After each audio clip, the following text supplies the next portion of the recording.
안녕하세요. 오늘도 취업 얘기를 한번 해보려고 합니다. 사실 요즘 AI의 시대인 거죠. 요즘에 챗GPT나 제미나이, 클로드 안 써보신 분들이 없다고 할 정도로 생성형 AI를 참 많이 쓰고 있고, 그리고 우리가 실생활에서 도움도 많이 받고 있는데, 자, 그럼 생성형 AI를 우리가 취업에도 접목을 하는 경우가 당연히 있겠죠. 어쩌면 대표적인 예시가 자기소개서인 것 같아요.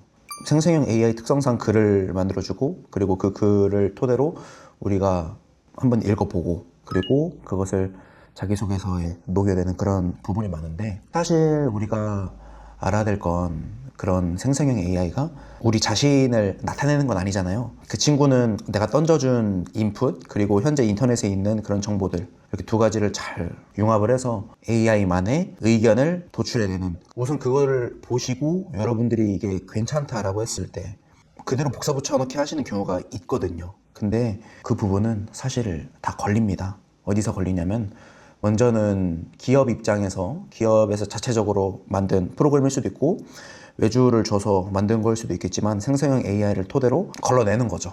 그리고 혹여나 내가 1차 필터링에서 걸리지 않았다라고 하시는 분들은 2차 필터가 있습니다. 바로 면접이죠. 면접에서는요, 여러분들을 살면서 처음 보시는 분들, 어쩌면 여러분들의 이름조차도 처음 듣는 그런 분들이 오셔서 여러분들에게 질문을 합니다.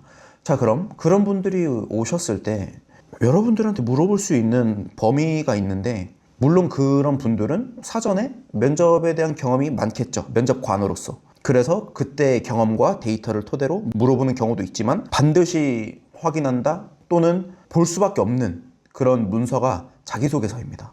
그리고 그 자기소개서를 읽어보시고 흥미로운 부분이 있으면은 물어보시겠죠. 이게 뭐냐고.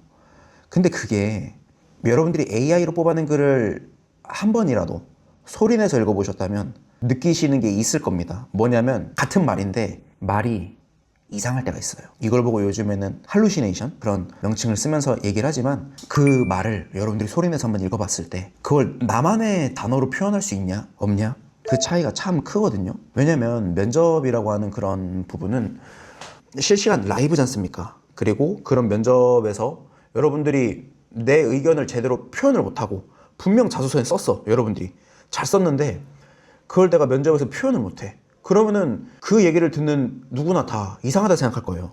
이거 분명 본인이 쓴 게 맞을 텐데. 그래서 더 의구심이 들어가죠. 의구심이 들어간 상태로 더 캐묻습니다. 이거 진짜 당신이 한 거 맞냐고. 이거 거짓말 아니냐. 이거에 대해서 어떻게 했었는지 한번 자세하게 말해봐라.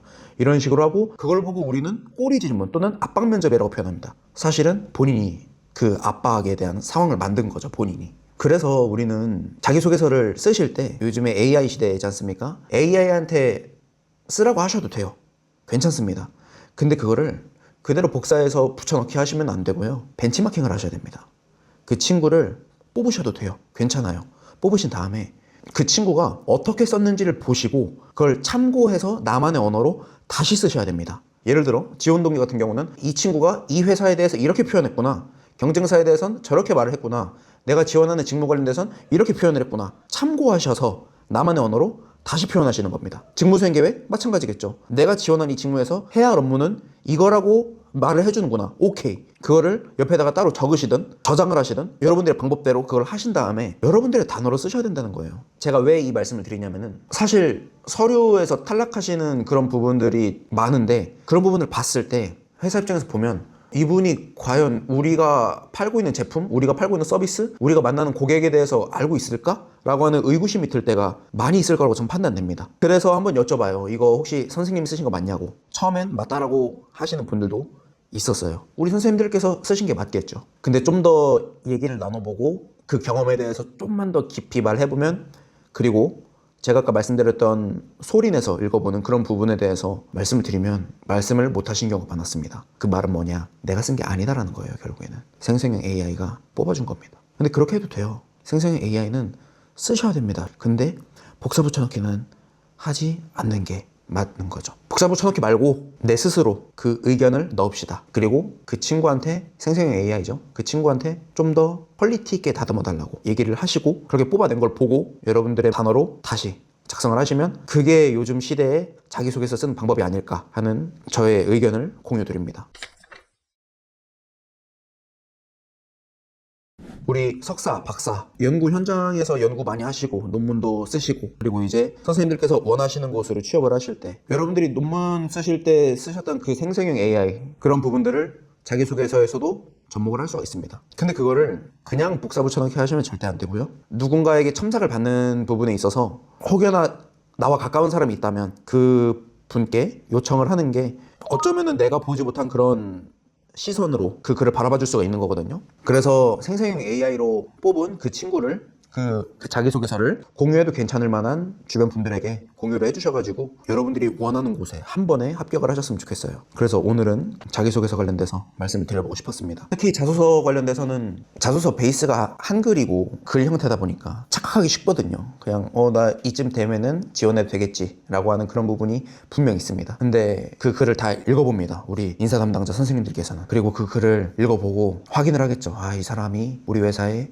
지원 가능한 사람인가 또는 이 회사에 와서 업무를 할 사람인가 그런 식으로 이제 확인이 되겠죠. 그래서 저는 여러분들이 원하는 곳이 있으면 한 번에 합격하길 바랍니다. 한 번에 합격하려면은 적어도 그 회사가 어떤 일을 하는지는 당연히 알고 계셔야 되고 왜냐면은 그 일을 하면서 나는 월급을 받는 거고 그 회사는 여러분들이 해주신 그 업무로 인해서 매출이 발생하고 서로 상생하는 거지 않습니까? 그래서 회사에선 사람을 찾고 있는 거고 여러분들도 거기 들어가서 아침 9시부터 6시까지 근무하시면서 월급을 받아 가시는 거고 상생한다라는 조건을 내가 충족을 하려면 서로 원하는 게 뭔지 알아야 되는 거지 않습니까? 그러면 여러분들은 지금 이 영상을 보는 우리 선생님들이 가고 싶은 그 회사가 어떤 것을 상생하길 바라고 무엇을 원하는지를 알고 계신지 아니면 그냥 취업할 때가 돼서 졸업할 무렵이라 지금이 막학기라 그래서 취업을 준비하려고 하는 게 아닌지 그런 거를 보셨으면 좋겠어요.